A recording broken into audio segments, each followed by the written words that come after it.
परमेश्वर का नाम का महिमा हो। आज भी उद्धार का विषय है हमारा आज का मनन का। उसमें एक विषय आज हम मनन करेंगे, वो ये है कि एक व्यक्ति उद्धार पाने के लिए बाइबल के अनुसार क्या करना चाहिए। और उसके लिए हमें सबसे पहले हिब्री पत्रिका उसका 11 अध्याय उसका 6 पद हम पढ़ेंगे। हिब्री पत्रिका 11 अध्याय उसका 6 पद, वो इस प्रकार लिखा है, और विश्वास बिना उसे प्रसन्न करना अनहोना है, क्योंकि परमेश्वर के पास आने वाले को विश्वास करना चाहिए कि वह है। माने जो लोग परमेश्वर के पास आना चाहते हैं तो उन लोगों को ये विश्वास करना चाहिए कि परमेश्वर है। अभी एक सवाल हमारे सामने है, वो परमेश्वर कौन सा परमेश्वर, कौन परमेश्वर? ईश्वर बोल के अनेक लोग कहते हैं, लेकिन यहाँ पे जो लिखा है, जो क्योंकि परमेश्वर के पास आने वाले को विश्वास करना चाहिए कि वह है बोलकर, तो वो परमेश्वर के बारे में हम देखेंगे ये परमेश्वर कौन है। बाइबल इस परमेश्वर के बारे में क्या कहता है। आदि पुस्तक उत्पत्ति उसका पहले अध्याय कर मांगे, उसका पहला अध्याय उसका पहला पद पहले हम चिंता करेंगे। यह लिखा है बाइबल का पहला पुस्तक उसका पहला अध्याय उसका पहला पद लिखा है, आदि में परमेश्वर ने आकाश और पृथ्वी की सृष्टि की। ये आपको विश्वास करना होगा। बाइबल में जो लिखा हुआ जो परमेश्वर ने आज हम जो देख रहा है, जो आकाश और पृथ्वी की सृष्टि की है, और किसी ने भी नहीं किया, बल्कि हमारा जो बाइबल में जो कहता है, जो परमेश्वर यहोवा परमेश्वर ने आकाश और पृथ्वी की सृष्टि की, उसके 11 पद में 10 पद में हम देखते हैं, वही अध्याय पहला अध्याय उसके पद में लिखा है, और परमेश्वर ने सूखी भूमि को पृथ्वी कहा, तथा जो जल इकट्ठा हुआ उसको उसने समुद्र कहा। मैंने भूमि और समुद्र किस प्रकार उन्होंने सृष्टि किया, कैसे किया, वो हम 10 पद में हम देख सकते हैं। उसके 11 पद में देखिए क्या क्या परमेश्वर ने जो बनाया। फिर परमेश्वर ने कहा, पृथ्वी से हरी घास तथा बीज वाले छोटे छोटे पेड़ और फलदायी वृक्ष भी, जिनके बीज उन्हीं में एक की जाति के अनुसार होते हैं, पृथ्वी पर उगे, और वैसा ही हो गया।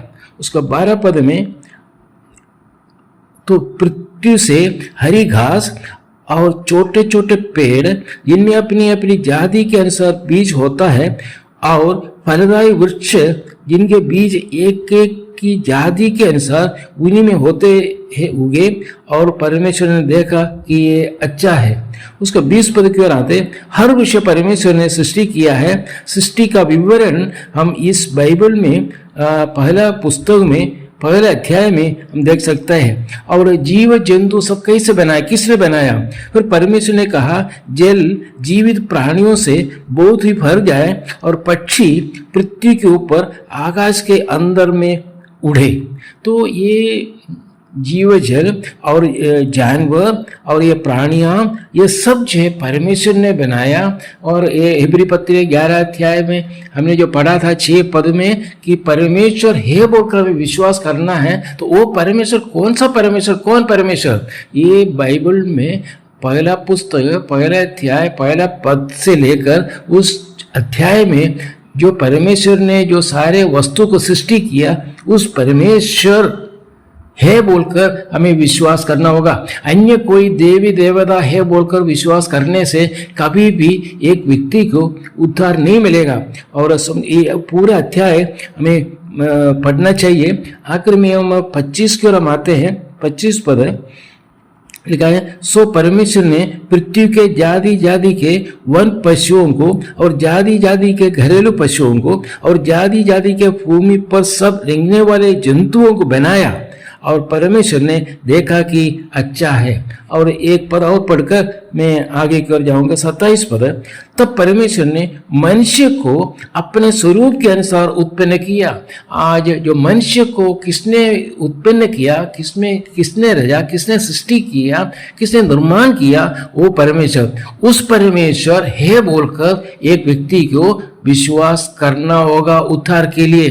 परमेश्वर अर्थात आज हम लोग जो ईश्वर बोल के बोलते हैं या देवी देवता जो बोलते हैं वो नहीं है। बाइबल का परमेश्वर वो यहोवा परमेश्वर है, वो परमेश्वर है बोलकर हमें विश्वास करना होगा, सबसे पहला विषय। उसके बाद हम यूहन्ना सुसमाचार हम आते हैं, नूतन नियम उसका यूहन्ना सुसमाचार उसका 6 अध्याय उसका 40 पद, खाली उत्तर में नहीं 40 में लिखा है, क्योंकि मेरे पिता की इच्छा यह है कि जो कोई पुत्र को देखे, देखिए परमेश्वर है बोलकर विश्वास करना चाहिए। उद्धार पाना है, एक सबसे पहला कदम जो है परमेश्वर है बोलकर विश्वास करना चाहिए।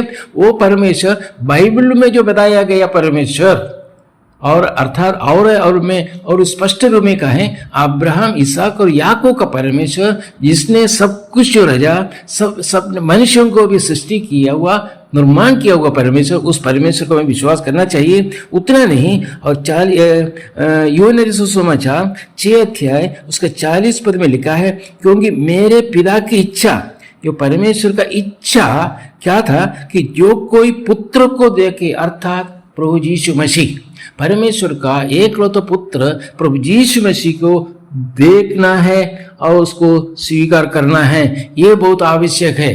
जब तक ये पुत्र को ना देखे गए तब तक जो है एक व्यक्ति का जीवन में उद्धार पाना असंभव है। इस विषय पर और एक पद हम पढ़ेंगे, यूहन्ना सुसमाचार उसका 3 अध्याय उसका 16 पद, 3 अध्याय उसका 16 पद, ये लिखा है, क्योंकि परमेश्वर ने जगत से ऐसा प्रेम रखा कि उसने अपना एकलौता पुत्र दे दिया, ताकि जो कोई उस पर विश्वास करे वह नाश ना हो परंतु अनंत जीवन पाए। तो इसका अर्थ यह है परमेश्वर का इच्छा है अपने पुत्र की ओर विश्वास करें। वो पुत्र की ओर विश्वास करने के लिए परमेश्वर ने क्या किया, परमेश्वर ने जगत से ऐसा प्रेम रखा कि उसने अपने एकलौते पुत्र को दे दिया। कहां पे? काल्वरी क्रूस पर। परमेश्वर का इतना इच्छा था कि मानव जाति कोई भी जो है नरक की ओर ना जाए, नाश की ओर ना जाए, इसलिए उनको उद्धार देने के लिए परमेश्वर चाहता है, उनका इच्छा ये है। लेकिन कहता है कि वो मेरा पुत्र को देखे और कहता है कि परमेश्वर ने जगत से ऐसा प्रेम रखा कि उसने अपना एकलौता पुत्र दे दिया, ताकि जो कोई उस पर विश्वास करे वह नाश ना हो। परमेश्वर नहीं चाहता कि कोई नाश ना हो, परमेश्वर नहीं चाहता कि कोई नरक की ओर यात्रा करे। परमेश्वर हमेशा चाहता है कि जो परमेश्वर ने सृष्टि किया मनुष्य हमेशा परमेश्वर के संग रहे, ये परमेश्वर का आग्रह है। और एक पद में पढ़ूंगा, प्रेरित उसका 4 अध्याय उसका 12 पद, प्रेरित उसका 4 अध्याय उसका 12 पद, यह लिखा है, और किसी दूसरे के द्वारा उद्धार नहीं। अभी हमने देखा कि परमेश्वर है बोलकर हमें विश्वास करना होगा, वो सबसे पहला कदम हमें वही उठाना है। उसके बाद उन्होंने जगत को ऐसा प्रेम करके जो अपने पुत्र को दुनिया में भेजा, पाप में दुनिया में भेजा, उस पुत्र को विश्वास करना है। और बाकी यहाँ पे ये भी लिखा है, और किसी दूसरे के द्वारा उद्धार नहीं। प्रिय भाइयों और बहनों, मेरे प्यारे मित्रों, ये प्रभु यीशु छोड़कर और कोई व्यक्ति हमें उद्धार दे नहीं सकता, क्योंकि स्वर्ग के नीचे मनुष्यों में और कोई दूसरा नाम नहीं दिया गया जिसके द्वारा हम उद्धार पा सके। और ये लिखा है कि स्वर्ग के नीचे मनुष्यों में और कोई दूसरा नाम नहीं दिया है, और कोई दूसरा नाम नहीं है। प्रभु यीशु मसीह का नाम छोड़कर और दूसरा कोई किसी का नाम नहीं है जिसके द्वारा हम उद्धार पा सके। परमेश्वर ने इसलिए जगत से ऐसा प्रेम रखा, ताकि अपना एकलौता पुत्र प्रभु यीशु मसीह को इस दुनिया में भेजा है, हमको देने के लिए। प्रभु यीशु को हमें देने के लिए इस पृथ्वी में उन्होंने भेजा था। उसका और एक यूहन्ना सुसमाचार के हम आते हैं, यूहन्ना सुसमाचार उसका 1 अध्याय 12 पद क्या करना चाहिए, परंतु जितनों ने उसे ग्रहण किया। किससे ग्रहण किया? देखिए प्रिय भाई और बहनों, प्यारे मित्रों, अगर उद्धार पाना है, परमेश्वर है बोलकर हमें विश्वास करना चाहिए और परमेश्वर ने जो भेजा गया पुत्र प्रभु यीशु मसीह को आपको विश्वास करना चाहिए। खाली विश्वास करने से नहीं होगा, उसको ग्रहण करना है, अंगीकार करना है, स्वीकार करना है। हमारे टेबल के ऊपर खाना रखा हुआ है, जब तक हम नहीं खाएगा हमारा पेट नहीं भरेगा। उसी प्रकार हमारे सामने है, लेकिन वो सामने रखने से कोई फायदा नहीं। इस प्रभु यीशु मसीह को हमें ग्रहण करना है, हमें एक्सेप्ट करना है, हमें अंगीकार करना है। यह लिखा है, और एक बार भी पढ़ने के लिए चाहूंगा, यूहन्ना सुसमाचार उसका 1 अध्याय उसका 12 पद। परंतु जितनों ने उसे ग्रहण किया उसने उन्हें परमेश्वर के संतान होने का अधिकार दिया, अर्थात उन्हें जो उसके नाम पर विश्वास रखते हैं। परमेश्वर का संतान कैसे बन सकते हैं? अभी आप शायद पूछेंगे कि अभी हम किसका संतान है? हम शैतान का संतान है। अगर हम शैतान का संतान से अगर हम परमेश्वर का संतान बनाना है, ये सब कदम उठाना है। परमेश्वर प्रभु यीशु मसीह को हमें ग्रहण करना है, विश्वास करना है। और एक पद पढ़ूंगा, 1-2 पद पढ़कर मैं इस विषय को मैं समाप्त करूंगा। यहाँ रोमियो पत्रिका उसका 10 अध्याय उसके 9 पद। रोमियो पत्रिका 10 अध्याय उसका 9 पद। यह लिखा है, यदि तू अपने मुंह से यीशु को प्रभु जानकर अंगीकार करें। देखिए, प्रभु जानकर, यीशु एक साधारण मनुष्य जैसे नहीं है, यीशु परमेश्वर है बोलकर जानकर हमें अंगीकार करना है, अपना मन से विश्वास करना है। ये धर्म परिवर्तन नहीं, मन परिवर्तन, अर्थात मन से आपको विश्वास करना है। हृदय के अंदर भाग से एक आवाज आना चाहिए कि प्रभु यीशु मसीह को स्वीकार मैं करूंगा। प्रभु यीशु मसीह ही हमें उद्धार दे सकते हैं। ये लिखा है कि परमेश्वर ने उसे मरे हुए में से जिलाया तो तू निश्चय उद्धार पाएगा।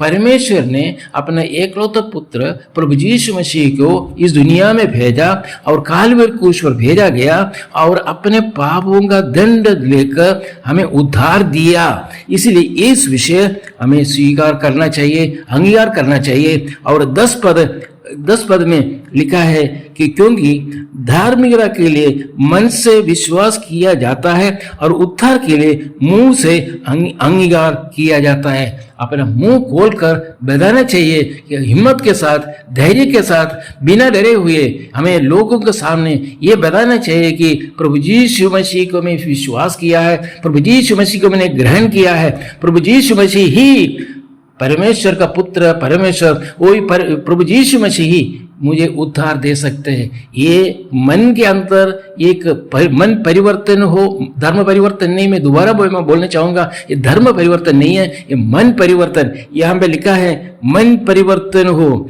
क्योंकि 10 पद और एक बार पढ़कर आज का संदेश में यहाँ पे बंद करना चाहता हूँ। क्योंकि धार्मिकता के लिए मन से विश्वास किया जाता है, उद्धार के लिए मुंह से अंगीकार किया जाता है। कोई कर्म नहीं, कोई दान नहीं, दान धर्म नहीं, विश्वास द्वारा, प्रभु यीशु मसीह को विश्वास करना द्वारा हमारे जीवन में बहुत बड़ा एक बदलावट आ जाता है। और कहता है कि परमेश्वर ने अपना एकलौता पुत्र प्रभु यीशु मसीह को 2000 साल पहले इस दुनिया में भेजा था ताकि वो हम लोग मानव जाति प्रभु यीशु की ओर देखें, प्रभु यीशु मसीह को विश्वास करें और प्रभु यीशु मसीह को अंगीकार करें, ग्रहण करें और प्रभु यीशु मसीह के बारे में मुंह खोलकर बताएं कि ये मेरा करता है, मेरा प्रभु है, ये मेरा परमेश्वर है, मेरा उद्धार करता है। प्रिय भाई और बहनों, यहाँ में मैं समाप्त करना चाहूंगा। अगला एपिसोड में और कुछ विषय, खाली उद्धार के बारे में और कुछ विषय में चिंता करने के लिए मैं चाहता हूँ। और प्रिय भाई और बहनों, अगर आपको अच्छा लगा कि अन्य लोगों को भी आप शेयर कीजिए और सब्सक्राइब कीजिए चैनल और लाइक कीजिए ताकि अनेक लोगों के पास ये सुवार्ता पहुंच सके। प्रभु का नाम का महिमा हो। आमीन।